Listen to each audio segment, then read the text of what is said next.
this morning. And we include some verses from chapter 26 as well.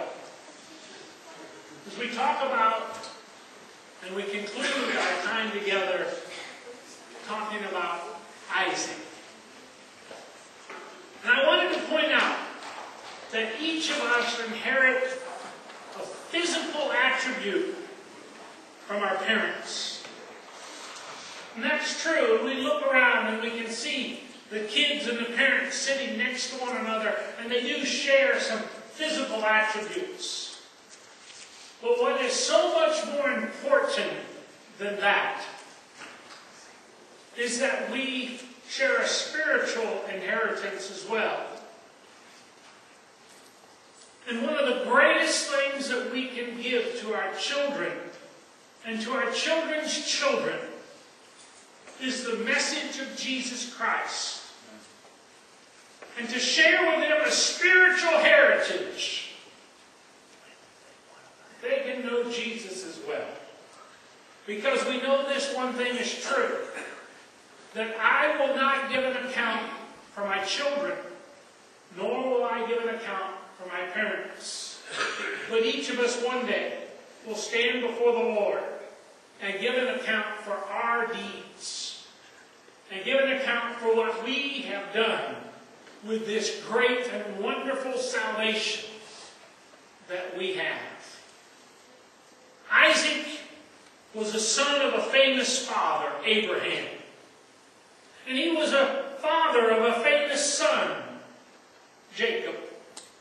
And for those reasons, he sometimes is considered a lightweight among the patriarchs. Compared to the exploits of Abraham and Jacob, Isaac's life seemed conventional, commonplace. And although he lived longer than either Abraham or Jacob, there are only 6 chapters in Genesis devoted to his life. And there's only one verse in the Hall of Fame in the New Testament, Hebrews chapter 11. Only one verse that's dedicated to him. And that's verse number 9. Isaac was a quiet man, meditative. He'd rather pack up and leave than confront his enemies. During his long life, he didn't travel very far from home. Abraham, on the other hand, he made this long journey from Haran all the way to Canaan. And even went down into Egypt. And Jacob, he went to Haran to get a wife. But Isaac spent his entire adult life moving around the land of Canaan. If there was ever a Middle East equivalent to our contemporary jet-setters, Isaac wouldn't have joined it. However, there are much more Isaacs in this world than there ever will be Abrahams or Jacobs.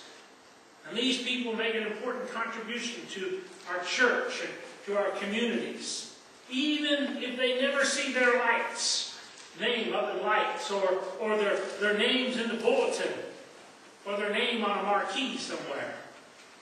Isaac was a living part of God's divine plan that eventually produced the Jewish nation, who gave us our Bible, who brought Jesus into this world.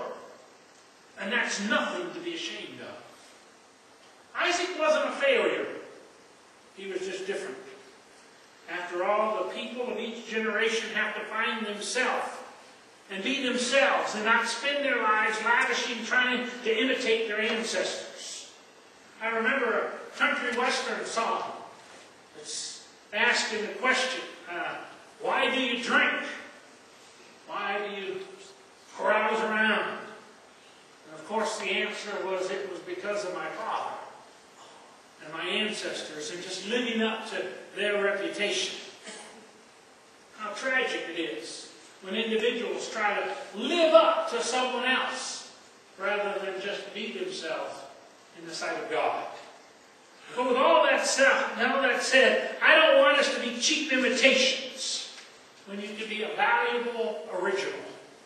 And I'm here today to tell you that every single one of us have been created by God and have a special blessing awaiting from us from God. Every single one of us, yes, have a divine plan. God does have that wonderful divine plan spelled out for each of us. We submit to Him. We lean upon Him. Well, at the same time I say all that, no generation can stand alone. Because each generation is bound to the previous generation. Isaac was bound to his parents by the ties that just couldn't be ignored, or ties that couldn't easily be broken. This morning, very quickly, I'd like for us to come together and think of this man, Isaac, who was like his father, almost. You see, Isaac received his father's inheritance. In Genesis chapter number 25, the first 18 verses, it talks about Abraham. And how that Abraham married again after Sarah's death.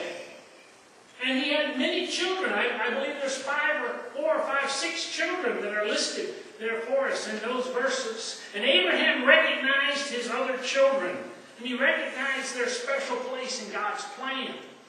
But he also realized that these other children could very easily get in the way of his son's inheritance.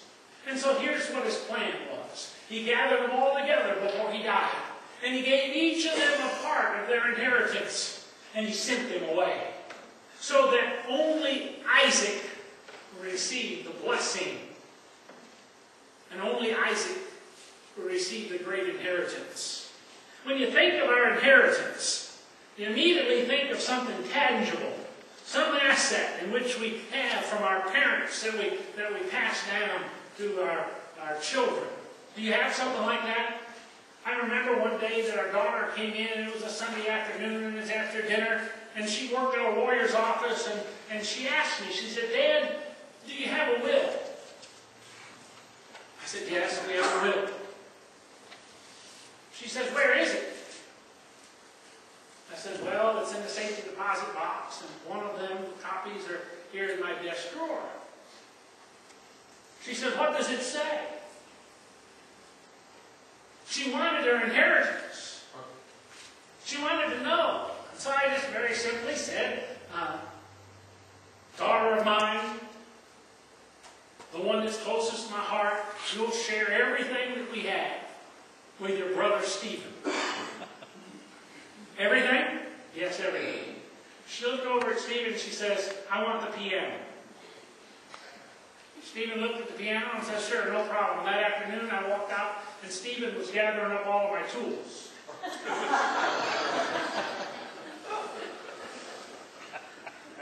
When you think of an inheritance, you always think of tangible things.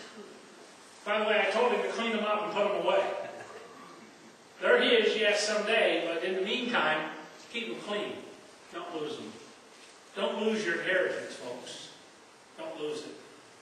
Well, it's very clear. Isaac had an inheritance, a great inheritance. His father was one of the wealthiest men who had ever lived on the face of the earth. He had an immense wealth that he gave to his son. And he inherited everything that belonged to his father and mother.